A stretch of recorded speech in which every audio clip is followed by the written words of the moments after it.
She may look sweet, like a little treat, but don't be a tool. If you spite this little sprite, you'll never again be that fool. You may not know this about me, but I freaking love pixies and fairies and elves and pretty much anything involving that genre. So I am super stoked to have Chrissy Lynn do my makeup for me. This is so exciting. I mean, look at all this stuff. It's crazy, right? Look at my eyes. What? Look at the ears. What? I mean, moss, what? Look at these eyelashes. What? It's crazy. What? Intermediate. Hey Threadheads, we are taking this makeup to the next level. Our lovely model and host Corinne has been dying to show you her true colors with this awesome dark fairy look. To complement her fairy wings tutorial, I stepped in and tossed her hair up with some curls, teasing, and all the hairspray. Added a few feathers, some temporary white hairspray, and voila! Now let's get down to the makeup. First step is to simply start with applying some dried white or gray cake face makeup. It's similar to chalk when applying with a sponge or cosmetic wedge when dry. Next, take your eyeshadow brush and start filling in the hairline, brushing out lightly, blending away from the hairline. I used the teal green for this. Take your brush and bring the color out over the highest point of the cheekbones. Always make sure to tap your brushes to remove excess powder so it doesn't fall all over the rest of the face. Next, with the same brush, blend in some purple along the outside of the green line, but not along the hairline. This creates more depth. Press your brush in over the forehead for a stippling effect. You can even add some purple just under the cheekbones and into the cheek. With a sponge, brush, or as you see here my thumb, blend downward away from the cheekbone. And always make sure your hands are clean when touching someone else's face. Next up, the eyes. You can use tissue paper or devices made for catching loose powder under the eyes when applying eyeshadow. I prefer the tissue as it's flexible and allows me to create straighter lines. And follow that up with a black gel or cream liner. I personally love using watercolor brushes for this. Be sure to add liner to the bottom of your eyes and on the inside tear line as well. Next, apply with an eyeshadow or crease brush some more purple to the under eye just below the black liner.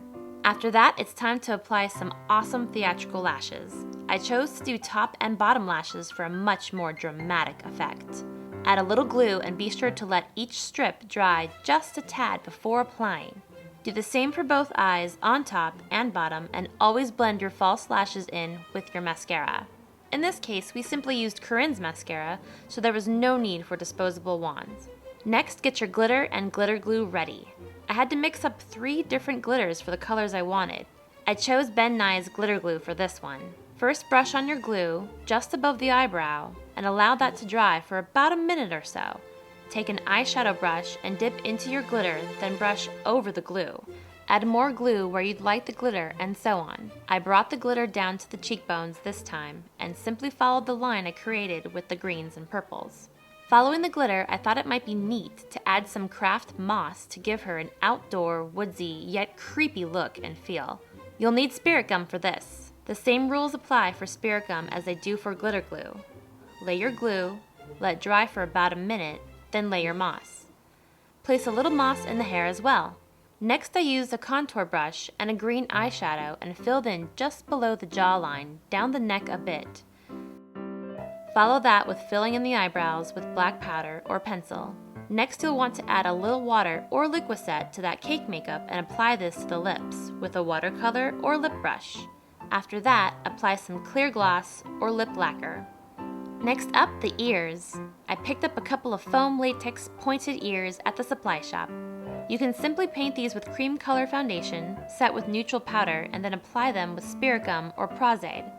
Again, allow a minute to dry after you've laid the glue down on the top of your ear before laying the appliance. Once the ear, also known as the appliance, is in place, you can add a little more glue around the edges and press gently on the piece to hide any exposed edges. I decided to incorporate the purple eyeshadow on the ear by giving it more dimension in the creases of the ear and blending downward toward the earlobe to cover up that edge. Add a little purple to the ear tip as well and be sure to finish off with some final seal spray.